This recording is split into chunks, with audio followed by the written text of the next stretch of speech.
स्वागत है आप लोगों का आपके अपने educational channel home science with Puja में। जैसा कि आप सब जानते हैं कि फर्स्ट ग्रेड की वैकेंसी निकल चुकी है, फॉर्म भी फिल हो चुके हैं और संभावित है कि अक्टूबर में इसके एग्ज़ाम हो जाए। तो हमारे पास समय केवल 2 महीने का ही है और इन 2 महीनों में हमें अपनी बहुत अच्छी तैयारी करनी है ताकि एक सीट हमारे लिए कंफर्म हो जाए। तो समय वेस्ट नहीं करते हुए आपको बता दूँ, हम सबसे पहले जो है गृह प्रबंध यानी होम मैनेजमेंट के बारे में समझेंगे, क्योंकि होम मैनेजमेंट, एक्सटेंशन एजुकेशन ये दोनों ऐसे सब्जेक्ट हैं जिसमें से बार बार क्वेश्चंस आते हैं। दोनों ही सब्जेक्ट जो है प्रसार शिक्षा और प्रबंध जो है दोनों ही ऐसे सब्जेक्ट हैं जिन्हें पढ़ने में हमें थोड़ी सी बोरियत होगी, पर मैं कोशिश करूँगी कि आपको अच्छे से इस तरह से पढ़ाऊँ कि आप बिल्कुल भी बोर ना हो और आप अच्छे से इसकी प्रिपरेशन कर सकें। और आपको एक खुशखबरी मैं बता दूं कि YouTube पे मैं सारा ही जो आपका फर्स्ट ग्रेड होम साइंस का जो भी बच्चे प्रिपरेशन कर रहे हैं वो फ्री ऑफ कॉस्ट इस पर तैयारी कर सकते हैं अच्छे, ताकि वो एक सीट अपनी ज़रूर कंफर्म करें। तो चलिए जल्दी से बात करते हैं होम मैनेजमेंट की। और हमारा आज का टॉपिक है होम मैनेजमेंट। सबसे पहले हमें जानना है होम मैनेजमेंट होता क्या है। होम मैनेजमेंट एक ऐसी व्यवस्था है जो सभी जगह पाई जाती है, ये सिर्फ एक जगह नहीं पाई जाती है। मतलब कहने का मेरा ये है कि एक सबसे पहले हम जान लें होम मैनेजमेंट होता क्या है। अगर आप इन दोनों शब्दों को तोड़ के देखें, होम और मैनेजमेंट, होम का मतलब है गृह यानी घर और मैनेजमेंट का मतलब है व्यवस्था। तो एक ऐसा विज्ञान, एक ऐसी कला है ये जिसके द्वारा हम अपने घर के अंदर कुछ ऐसी व्यवस्थाओं को कर सकते हैं जिससे कि हम अपनी लाइफ इजीली जी सके। ये जब हम दोनों ये शब्द देते हैं होम और मैनेजमेंट, तो इसका मतलब निकलता है गृह प्रबंध। इस तरह से व्यवस्था की जाए कि घर में सारी ही चीज़ों को अच्छे से मैनेज किया जा सके। गृह प्रबंध जो है एक मानसिक प्रक्रिया है, ये आपको ध्यान रखना है। ये क्वेश्चन कई बार पूछा जा चुका है। गृह प्रबंध एक मानसिक प्रक्रिया है। मानसिक प्रक्रिया इस तरह से है, जब भी हम कोई मैनेजमेंट करते हैं तो सबसे पहले हम मन में एक प्लानिंग बनाते हैं कि हमें इस तरह से ये काम करना है।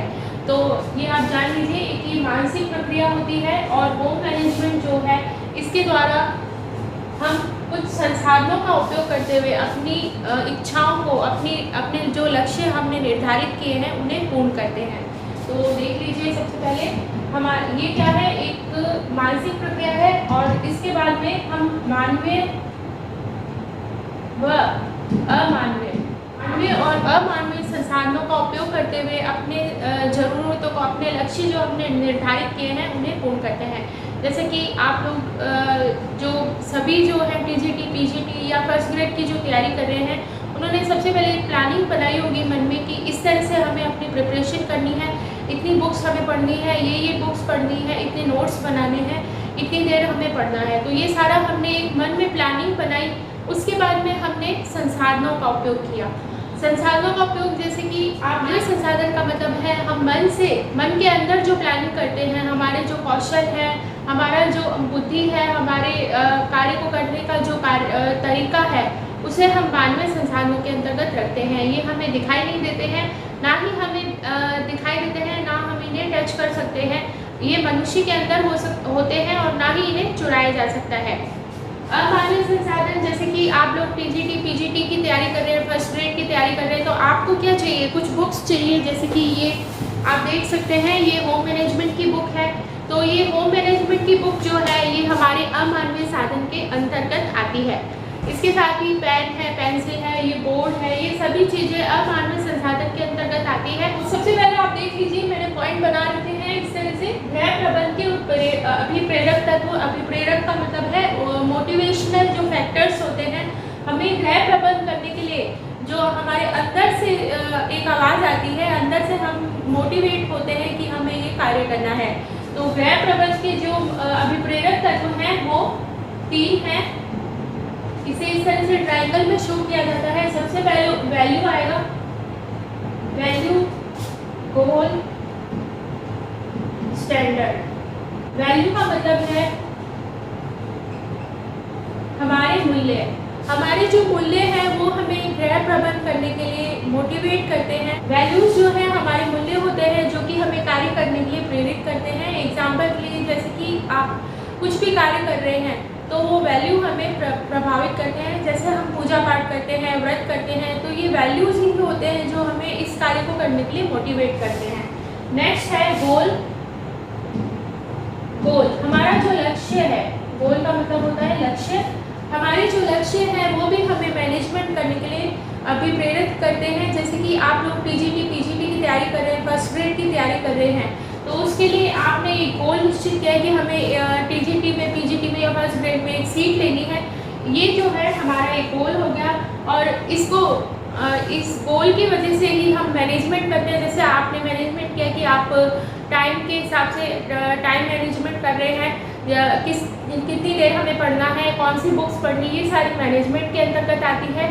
और ये सब आप किस लिए कर रहे हैं? अपने गोल को पाने के लिए।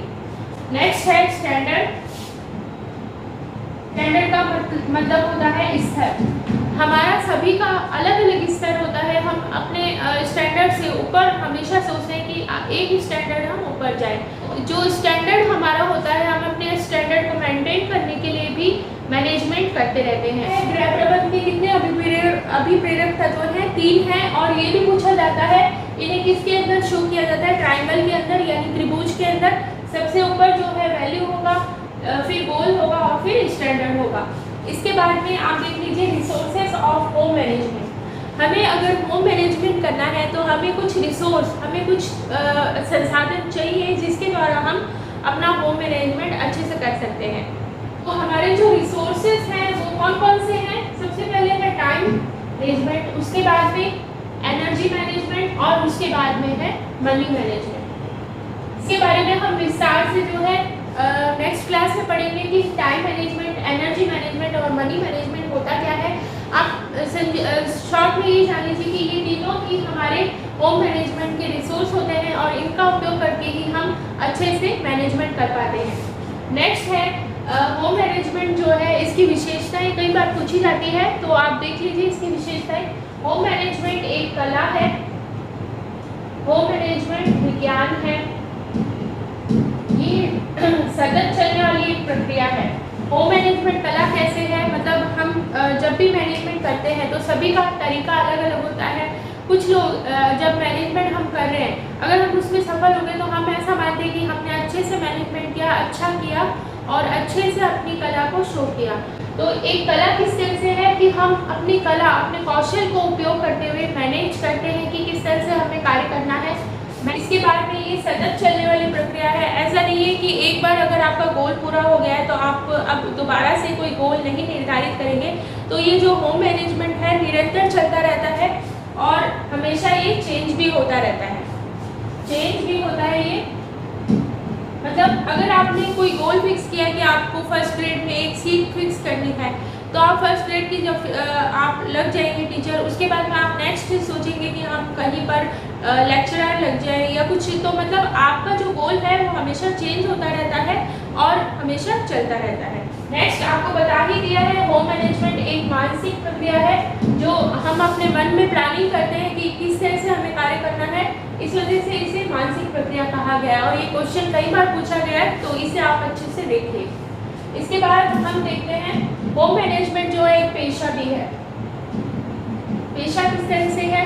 जैसे कि मान लीजिए आपको कहीं पर पार्टी करनी है या कोई शादी का प्रिपरेशन करना है, तो ऐसा तो नहीं है कि आप शादी की जो तैयारी कर रहे हैं या कोई पार्टी ऑर्गेनाइज कर रहे हैं तो आप खुद ही सारे प्रबंध कर रहे हैं, खुद ही आप पता करें कि कहाँ से हमें कैटरर मंगवाने हैं, कहाँ हमें खाने, किस तरह की खाने की व्यवस्था करनी है, लाइटिंग है, डेकोरेशन है।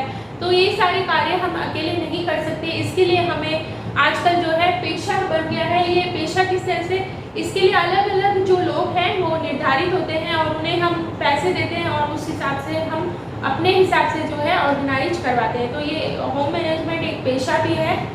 पूर्व निर्धारित भी, जो होम मैनेजमेंट है वो पूर्व निर्धारित होता है। जैसे आप लोग विवाहित हैं और आपको आपके बच्चे हैं और आपको बच्चों का टिफिन बनाना है सुबह, तो आप यूँ तो नहीं है कि आप सुबह उठेंगे फिर सोचेंगे कि हमें क्या बनाना है। तो इससे क्या है, सारा मैनेजमेंट बिगड़ जाता है।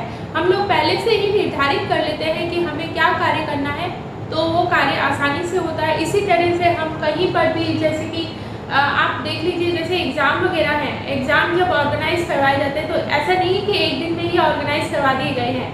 ये सबसे पहले सोचा जाता है कि कहाँ पर किस तरह से ऑर्गेनाइज करवाने हैं, कितनी वैकेंसी निकालनी है, कितनी पोस्टें हमें रखनी है, कहाँ कितने लोगों को कितनी कितनी सीटें देनी है, मतलब अनुसूचित जाति जनजाति इनको। तो ये सब चीज़ें जो हैं पूर्व निर्धारित होती हैं, पहले से ही इनकी प्लानिंग की जाती है, उसके बाद में अपने लक्ष्यों को प्राप्त किया जाता है। और होम मैनेजमेंट एक अदृश्य कौशल है। अदृश्य कौशल मतलब मैंने आपको शुरुआत में ही बताया कि मानसिक प्रक्रिया होती है और जो भी हम मन में सोचते हैं हम उसे देख नहीं सकते। जैसे कि आप लोग कोई मैनेज कर रहे हैं तो आपके पास अगर कोई दोस्त है या कोई बच्चा अगर आपको देख नहीं पाएगा कि आपने क्या मैनेज किया है, क्या प्लानिंग किया है, वो हमारे मन में ही चलती है और इसे देखा नहीं जा सकता, चुराया नहीं जा सकता। तो यहाँ पर जो इम्पॉर्टेंट चीज़ें हैं वो एक तो ये है अभिप्रेरक तत्व वाला जो है लक्ष्य, जो मैंने आपको बताया मूल्य, लक्ष्य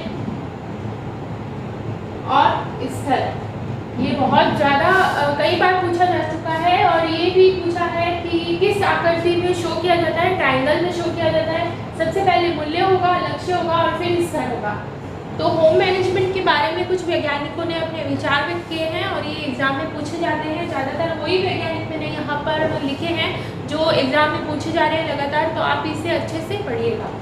सबसे पहले है रिचफील्ड। इन्होंने जो होम मैनेजमेंट है इसे क्या कहा है, एक्शन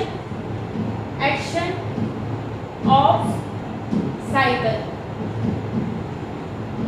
इन्होंने क्या कहा है, एक्शन ऑफ साइकिल मतलब एक्शन क्रिया। एक्शन का मतलब होता है क्रिया, साइकिल का मतलब हमेशा चलता रहता है। मतलब ये जो होम मैनेजमेंट है जैसे कि मैंने आपको बताया कि सतत चलने वाली प्रक्रिया है और ये लगातार चलता रहता है। इनका कहना, लिचफील्ड जो है इनका कहना है कि होम मैनेजमेंट जो है क्रियाओं का ऐसा चक्र है जो लगातार चलता रहता है। जैसे कि हमारा एक गोल खत्म हुआ फिर हम दूसरा सोचते हैं, मन में प्लानिंग बनाते हैं कि हमें ये अब लक्ष्य पूरा करना है।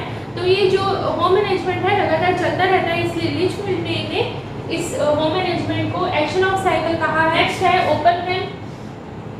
इन्होंने जो होम मैनेजमेंट है इसे संस्कृति की जड़ माना है। मतलब होम मैनेजमेंट की जो जड़ है उसे क्या माना है इन्होंने, संस्कृति। मतलब होम मैनेजमेंट जड़ जो है वो संस्कृति को माना है। इन्होंने माना है, ओपनहाइम ने ऐसा माना है कि जो होम मैनेजमेंट है सभी संस्कृति का अलग अलग होता है। जैसे कि हिंदू, मुस्लिम, ये सभी इनके यहाँ सभी जगह जो संस्कृति के अनुसार जो है मैनेजमेंट यानी गृह प्रबंध किया जाता है। तो ओपनहाइम ने गृह प्रबंध को क्या माना है, इसकी जो जड़ है, गृह प्रबंध की जड़ जो है किसको माना है, संस्कृति को माना है। मतलब इनका कहने का है कि हर संस्कृति की अलग अलग प्रबंध होते हैं और उनके अलग अलग गोल होते हैं, उसी हिसाब से वो प्रबंध करते हैं और उसी हिसाब से अपने गोल को प्राप्त करते हैं। हम बात कर लेते हैं पी देवदास की। इन्होंने होम मैनेजमेंट को बांध माना है। जैसे कि बांध के अंदर जो है हम पानी इकट्ठा करते हैं और ज़रूरत पड़ने पर उसको उपयोग में लेते हैं।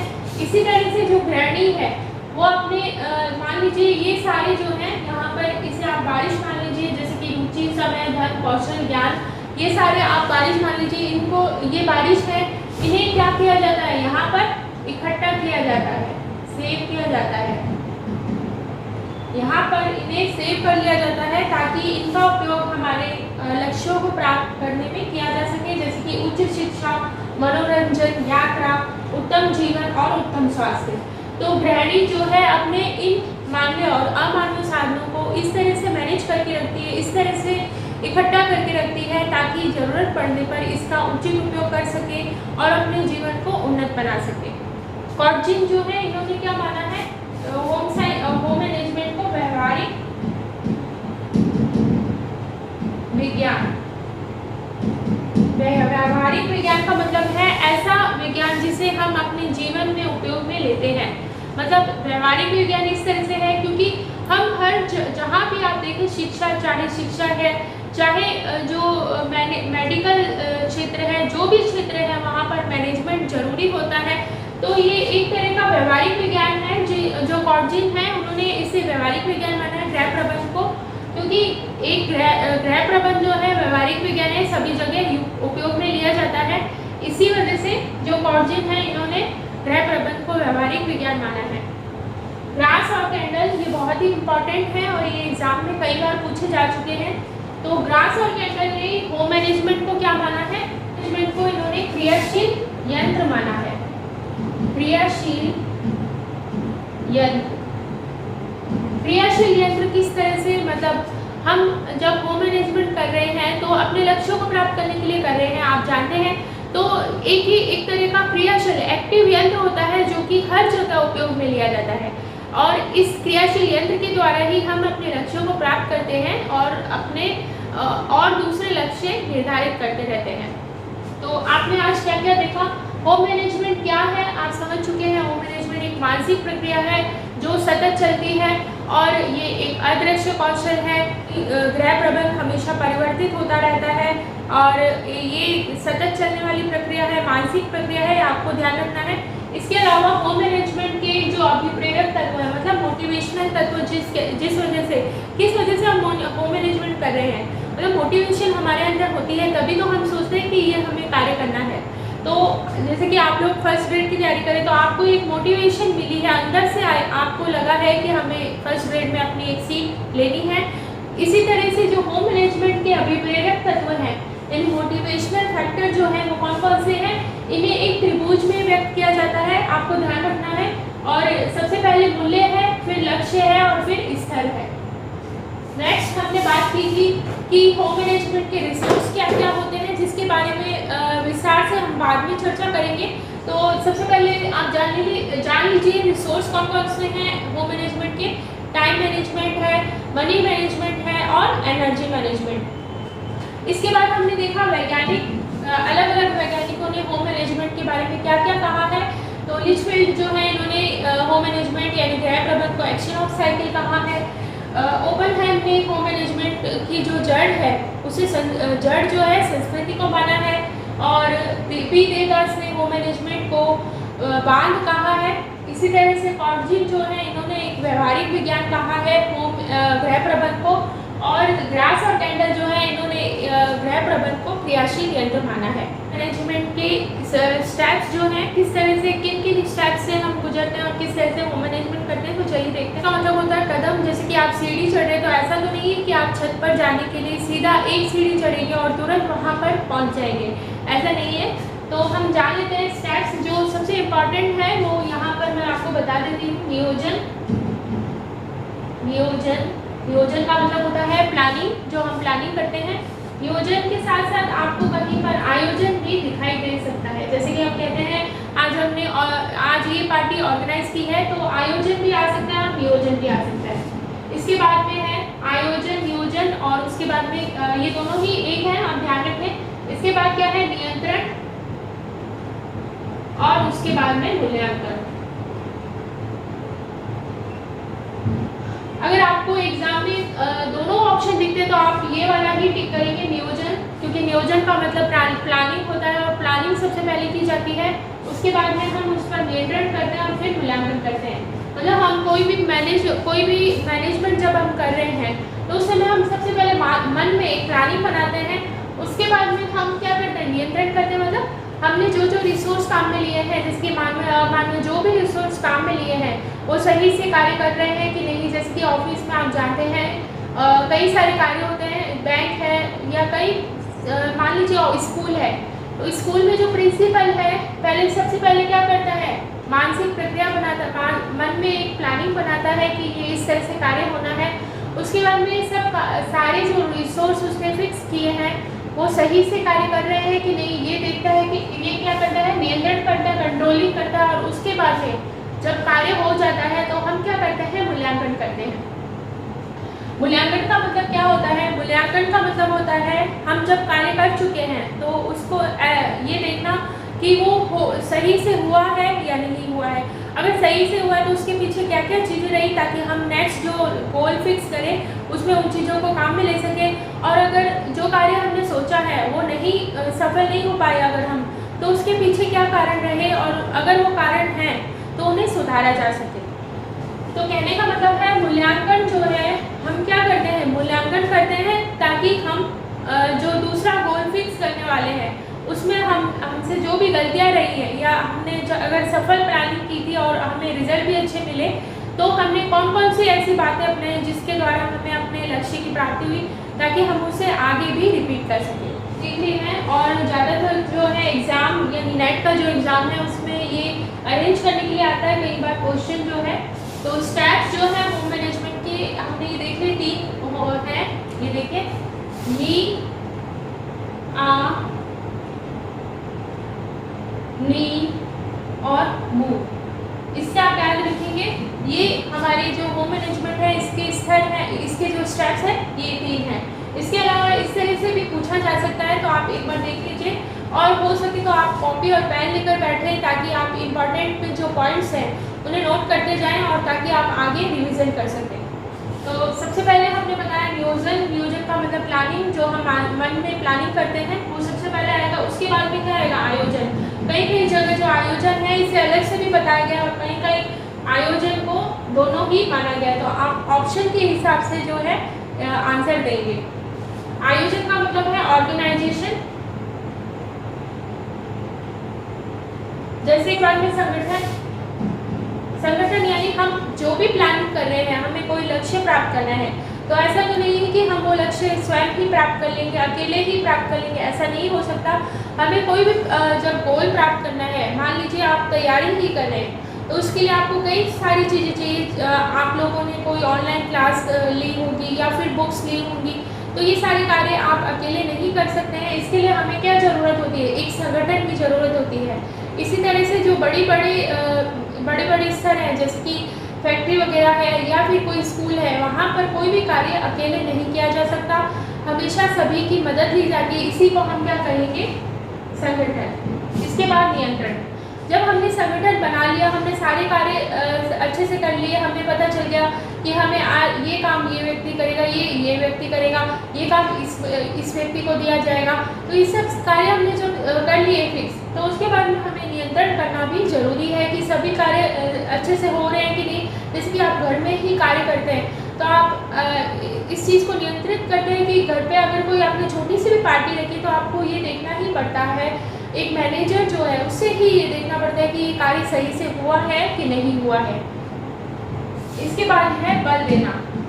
अगर कोई कार्य अच्छे से नहीं हो रहा है और आपको लग रहा है कि ये कार्य अच्छे से नहीं, मान लीजिए आपने कोई पार्टी ऑर्गेनाइज की है और आप मान लीजिए आपने कोई पूजा रखी है ना, और पूजा में आपको कुछ फूल चाहिए और फूल आपके पास जो समय था पूजा का वो 5 बजे का था, आपके पास आए ही नहीं, तो आप ये कंट्रोल तो आप ही करेंगे। आप इस चीज़ को देखेंगे कि क्यों नहीं आए, क्या रीज़न हुआ, इसके लिए आप उसको बार बार फ़ोन करेंगे। तो उसी को हम क्या करेंगे? बल देना।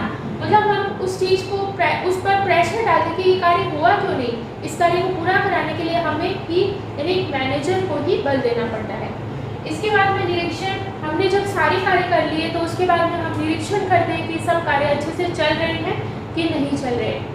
उसके बाद में हमें समान नियोजन करने की भी आवश्यकता होती है। मतलब सभी के साथ, सभी जब मिलकर कार्य करते हैं तभी कार्य अच्छे से होता है, तो सभी के साथ मिलकर चलना ही समान नियोजन कहलाता है।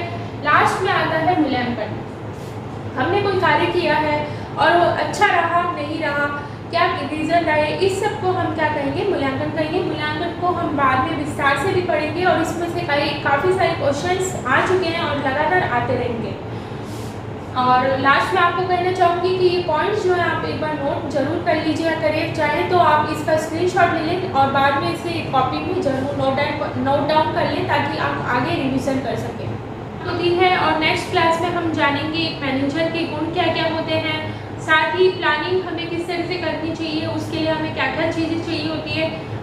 उसके साथ ही हम जो मूल्य हमने जाने, जो अभी प्रेरक तत्व हमने देखे, मूल्य, लक्ष्य और स्तर, इसके बारे में भी हमें डिटेल से पढ़ना है। तो आप नेक्स्ट क्लास जरूर देखिएगा। और मैं आपको बता दूं कि यूट्यूब पे आपको जो होम साइंस है एग्ज़ाम आप दे रहे हैं, चाहे वो LT ग्रेड हो, GIC हो या फर्स्ट ग्रेड हो या फिर आपका PGT हो, TGT हो, इन सभी में आपके लिए ये सारी ही वीडियो यूज़फुल रहेंगी और मैं लगातार आपके साथ ये वीडियो शेयर करती रहूँगी ताकि आपका अच्छे से सिलेबस कंप्लीट हो और आप अपनी एक सीट ज़रूर फिक्स कर लें।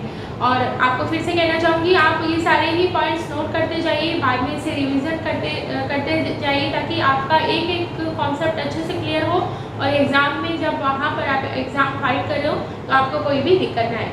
तो चलते हैं और नेक्स्ट वीडियो में हम आपको बताएंगे प्रबंधक के गुण क्या होते हैं और हमें क्या क्या प्लानिंग किस तरह से करनी चाहिए, मूल्य क्या होता है, स्तर क्या होता है, ये सब चीज़ों के बारे में हम जानेंगे। तो आज हम विदा लेते हैं। Thank you so much.